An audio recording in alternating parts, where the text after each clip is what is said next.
Well, hi there, Andrew Bell. And as always, lots of action in the real estate market. I've been in the real estate industry for well over 40 years and through 6 real estate cycles. Now, whilst every cycle is different, they're all so much of the same. One of the features of the real estate cycle is the opportunistic sensationalisation of certain parts of the cycle by some media outlets. Usually in a rising market, it's the fear of people missing out on price rises. And in the correction phase of a market, it's the fear that they will lose money as prices readjust downwards. Whilst in the correction phase through my career, I've seen 4 previously poorly researched and over-sensationalised stories. 60 Minutes went to a whole new level last Sunday week.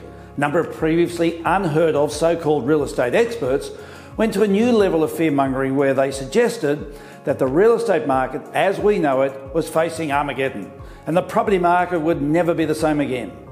The same old story that I've heard 4 times previously, but of course never having come to fruition, because they keep forgetting one of the fundamentals of real estate.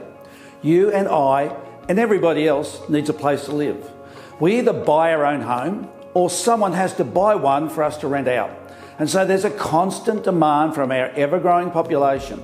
Sure, prices go through cycles based on a couple of key factors such as the strength of our economy, interest rates, population growth, unemployment, housing affordability, and one of the key mixes is the ever-changing balance of supply and demand. In almost all of those above indexes, we have very strong green light. Housing affordability is the main amber light at present, with the current slowdown in the market. And some readjusting in Sydney and Melbourne, which are completely different markets to the rest of Australia. Responsible journalism would have seen a balanced story presented. Views from those who have concerns about the real estate market and views from experts, and there are many of them, who are very confident about our real estate market at present.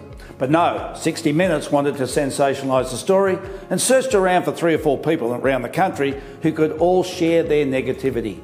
It's been wonderful to see over the last 10 days or so that some of the most renowned Australian economists and some of the most astute research houses have all been highly critical of the 60 Minutes story. In fact, one of the people quoted in the story, Lewis Christopher, was so alarmed with how the story was presented, the fact that they had only aired part of his views on the market, that he ended up getting some additional airtime last Thursday to be very clear that he sees no downward trend in the real estate market of any concern, and at worst, a flat line with perhaps a modest upswing. The big message that was lost was that they were predominantly talking about Sydney and Melbourne. Markets all around the country are different, and they're driven by different local factors. And so again, the story just failed the test of authenticity or balance. I'm sure, like the 4 or so almost similar stories over the past 40 years, the 60 Minute story will just drift off into irrelevance land. They probably got the ratings they were looking for, but the real estate market will continue to be driven by its fundamentals and not by a news program. In fact, this last week's been one of the strongest weeks of 2018 for our office. There's been a lot of very substantial sales, with a particular surge in activity between 2 million bracket. It's also the week that we saw the minutes of the Reserve Bank meeting released, and in that it revealed that the Central Bank of Australia is broadly optimistic about our look for the Australian market moving forward. You know, the first half of this year was disrupted by the Commonwealth Games here on the Gold Coast, but this renewed activity here in our marketplace gives us great confidence as we run through into the lead up for 2019. Many of our sales have been coming from auction properties where there were 4 or 5 bidders on the properties, good strong demand, or indeed we're having a lot of sales happening prior to auction because of the strong demand and people not wanting to miss out. You know, I think the 60 Minutes credibility has been questioned for quite some years now with some highly irresponsible journalism. Now, on a completely separate note, we had an amazing night last Saturday night where we saw a record full house capacity at our Ray White Surfers Paradise Muscular Dystrophy Ball.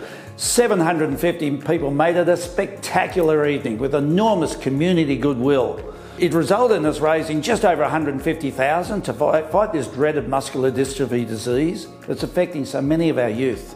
This adds to over $3.2 million we have already raised to date, and we remain committed not only to supporting our local Southeast Queenslanders with muscular dystrophy, but also contributing to the research in finding a cure for this dreaded disease. A big thank you to all of those amazing contributors.